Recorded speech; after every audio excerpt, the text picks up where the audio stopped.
อบដោយប្រសិទ្ធភាពមិនមែនផ្អែកទៅលើខ្លឹមសារមេរៀនតែមួយមុខប៉ុណ្ណោះទេវាក៏ត្រូវការចាំបាច់នៅសម្ភារៈឧបទេសដើម្បីជាជំនួយផងដែរសម្ភារៈឧបទេសគឺជាឧបករណ៍សំខាន់ដែលជួយផ្ដល់ការណែនាំដើម្បីជួយឲ្យសិស្សចូលរួមនៅក្នុងដំណើរការសិក្សាជាមួយនឹងការប្រើប្រាស់សម្ភារៈឧបទេសអ្នកអប់រំអាចបង្កើតបរិយាកាសសិក្សាប្រកបដោយភាពសកម្មដែលជំរុញឲ្យមានការច្នៃប្រឌិតនិងជំនាញនៅក្នុងការគិតពិចារណាថ្ងៃនេះយើងខ្ញុំនឹងណែនាំសម្ភារៈឧបទេសមួយដែលអាចជួយឲ្យសិស្សសម័យឃើញអំពីជំហាននៃរបៀបដែលអាហារនីមួយៗត្រូវបានកែច្នៃនិងផ្លាស់ប្ដូរទៅជាផលិតផលនានាតោះពួកយើងចាប់ផ្ដើមបង្កើតផ្ទាំងរូបភាពវីដេអូទាំងអស់គ្នាសម្ភារៈដែលត្រូវការមានដូចជាផ្ទាំងក្រដាសកាតុងឬក្រដាសពណ៌2សន្លឹកកាំបិតកន្ត្រៃខ្សែដៃពណ៌និងកាវជំហានទី1ការរៀបចំក្រដាសដំបូងយើងត្រូវមានក្រដាសពណ៌2សន្លឹកសូមយកពណ៌ពីរផ្សេងគ្នាដើម្បីឲ្យងាយស្រួលមើលហើយកាត់ជារាងការ៉េបន្ទាប់មកចូលបត់ក្រដាសដែលមានរាងការ៉េជាពីរផ្នែកឲ្យស្មើគ្នាហើយសន្ទប់ឲ្យមានស្នាមនៅចំផ្នែកកណ្ដាលរួចបន្តបត់ផ្នែកដែលនៅសងខាងជាពីរទៀតឲ្យមានផ្នត់បញ្ច្រាស់ទៅនឹងការបត់លើកទី1ធ្វើបែបនេះយើងនឹងធ្វើឲ្យផ្ទាំងក្រដាសរាងការ៉េនេះចែកចេញជា4ចំណែកស្មើគ្នាក្រដាសរាងការ៉េមួយផ្ទាំងទៀតក៏ត្រូវអនុវត្តដូចគ្នាដែរជំហានទី2ការកាត់ក្រដាសឲ្យបានត្រឹមត្រូវសូមលាងក្រដាសដែលបានបត់រួចហើយបត់ជាពីរផ្នែកក្នុងទិសដៅផ្ទុយគ្នាពីស្នាមផ្នត់លើក្រដាសបន្ទាប់មកកាត់ក្រដាសនេះជាពីរតាមស្នាមបំណុលក្រដាសរាងការ៉េមួយផ្ទាំងទៀតក៏ត្រូវអនុវត្តដូចគ្នាដែរជំហានទី3កាត់បត់ក្រដាសឲ្យបានត្រឹមត្រូវបន្ទាប់ពីកាត់ក្រដាសរួចយើងយកបំណែកទាំង4ដាក់គុំគ្នាជារាងការ៉េដោយពីបំណែកខាងក្រោមរៀបបញ្ឈរឲ្យត្រង់គ្នានិងពីបំណែកទៀតនៅខាងលើរៀបដេករួចភ្ជាប់បំណែកទាំង4ដល់បិទកាវដោយតាមកែមជ្រោកទាំង4សូមធ្វើចលនាទៅលើក្រដាសដែលបានបិទរួចដោយបើកចុះឡើងហើយសង្កត់នៅលើស្នាមផ្នត់លើក្រដាសដើម្បីប្រាកដថា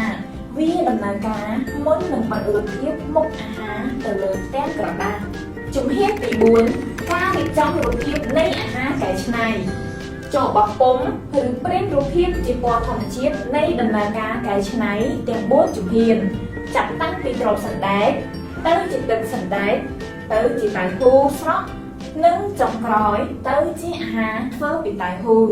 ប្រសិនបើអ្នកមិនមានម៉ាស៊ីនបោះពុម្ពពណ៌ធម្មជាតិនោះទេអ្នកអាចគូសរូបភាពមុខអាហារឬឲ្យសិស្សជួយគូសរូបភាពទាំងនោះដើម្បីឲ្យពួកគេមានភាពរីករាយនិងបង្កើនការចាប់អារម្មណ៍ទៅលើមេរៀនសូមប្រាកដថាទំហំក្រដាសដែលត្រូវបោះពុម្ពឬគូសរូបភាពមុខអាហារត្រូវតែមានទំហំតូចជាងផ្ទាំងក្រដាសដែលមានរាងការ៉េទាំងពីរផ្ទាំងជំហានទី5ការបិទរូបភាពនៃអាហារកែច្នៃលើផ្ទាំងក្រដាសចូលបិទរូបភាពមុខអាហារទី1គ្រាប់សណ្ដែកនៅផ្នែកកណ្ដាលនៃក្រដាសមានរាងការ៉េនៅលើក្រដាសពណ៌មួយណាក៏បានហើយកាត់រូបភាពដែលបានបិទពីលើជាពីរផ្នែកឲ្យស្របនិងត្រួតស៊ីគ្នាទៅនឹងស្នាមកាត់នៃក្រដាសមានរាងការ៉េបន្ទាប់មកបកលាក្រដាសដែលបានបិទរួចដើម្បីបានស្រទាប់ខាងក្នុងរួចបាត់រូបភាពទី2ទឹកសណ្ដែកហើយកាត់រូបភាពនេះជាពីរតាមបណ្ដោយក្រដាសដែលបានកាត់រួចបន្ទាប់មកទៀតបកសន្លឹកនោះបន្តទៀតហើយបាត់រូបភាពទី3តៅហ៊ូស្រស់នៅលើស្រទាប់ខាងក្នុងនោះរួចកាត់រូបទៅជាពីរតាមបណ្ដោយក្រដាសដោយរូបទី2ដែរចុងក្រោយលាក្រដាសដើម្បីបិទរូបទី4អាហារធ្វើពីតៅហ៊ូហើយកាត់ជាពីរផ្នែកទៀតជំហានទី6ការធ្វើចលនាលើផ្ទាំងរូបភាពវិតមុនបន្ទាប់ពីបានកាត់និងបាត់រូបភាពរួចរាល់ហើយចូលធ្វើចលនាសាកល្បងលើផ្ទាំងរូបភាពវិតមុនដើម្បីប្រាកដថាការបើករូបភាពប្រព្រឹត្តទៅដោយរលូនតាមជំហាននីមួយៗដូចខាងក្រោមទី1បើកទៅលើនិងទៅក្រោមទី2បើកទៅឆ្វេងនិងទៅស្ដាំទី3បើកទៅលើនិងទៅក្រោមទី4បត់ទៅឆ្វេងនិងទៅស្ដាំ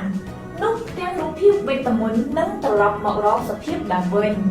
នេះគឺជាឧទាហរណ៍នៃផលិតផលសម្រេចដែលបង្កើតចេញពីក្រដាសពណ៌និងក្រដាសកាតុងសម្រាប់ក្រដាសពណ៌ក្រដាសទាំងពីរទាំងត្រូវមានពណ៌ផ្សេងពីគ្នាសម្រាប់ក្រដាសកាតុងសូមប្រើក្រដាសទី1នៅផ្នែកក្រឡូមនិងក្រដាសមួយទៀតនៅផ្នែកក្រោមដើម្បីកុំឲ្យមានការច្រឡំគ្នាចូលបង្ហាញទៅកាន់សិស្សនៅជំហាននីមួយៗនៃការកែច្នៃមុខអាហារគ្រូអាចបង្កើតសម្ភារៈឧបទេសប្រភេទនេះសម្រាប់មុខអាហារដទៃទៀតដែលពេញនិយមនៅតាមតំបន់នីមួយៗហើយមិនមានបង្ហាញនៅក្នុងសៀវភៅសិក្សាគោល